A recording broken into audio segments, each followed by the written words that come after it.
अगं ऐकलंस का? आपली मुलं शाळेच्या परीक्षा तर देतीलच, पण जर लहानपणापासूनच स्पर्धा परीक्षांची तयारी सुरू केली, तर त्यांना पुढे खूप फायदा होईल ना. अगदी खरंय तुमचं.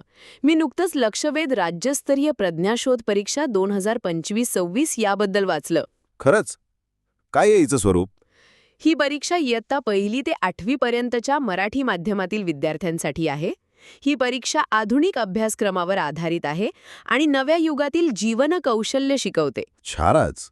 म्हणजे मुलांना लवकर स्पर्धा परीक्षांचा अनुभव येतो. हो, आणि हेच वय योग्य असतं अशा तयारीसाठी. शिष्यवृत्ती परीक्षा, NTS, MPSC, UPSC अशा परीक्षा द्यायच्या असल्यास ही पायरी फार महत्वाची ठरते.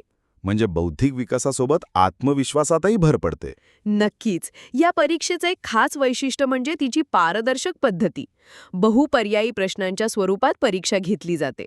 आणि परीक्षा OMR शीटवर घेतली जाते व निकाल वेबसाईटवर सुद्धा बघता येतो म्हणतात, बरोबर ना? हो, आणि विद्यार्थ्यांना उत्तरपत्रिकेची कार्बन कॉपी सुद्धा दिली जाते. उत्तीर्ण विद्यार्थ्यांना प्रमाणपत्र तर गुणवंत विद्यार्थ्यांना बक्षिसं आणि स्मृतिचिन्ह दिली जातात. वा. मग आपल्यालाही आपल्या मुलाची नोंदणी करून घ्यायला हवी. हो, नक्की. आणि या परीक्षेच्या तयारीसाठी श्री साई क्लासेस पुणतांबा, रामगल्ली, तालुका राहाता, जिल्हा अहिल्यानगर इथे मार्गदर्शन मिळतं. तिथे कोण मार्गदर्शन करतात? सौ सुनीता कदम मॅडम. त्या खूप छान शिकवतात आणि प्रत्येक विद्यार्थ्याकडे पर्सनली लक्ष देतात. मग लवकरच त्यांच्याशी संपर्क साधूया. मोबाईल नंबर आहे का? हो, लिहून घ्या.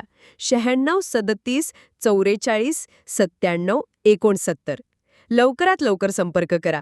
वेळ हातून जाऊ देऊ नका. अगदी बरोबर. आता तयारीला लागायलाच हवं. थँक्स राधा. वेलकम. आपली मुलं यशस्वी व्हावीत हीच माझी इच्छा.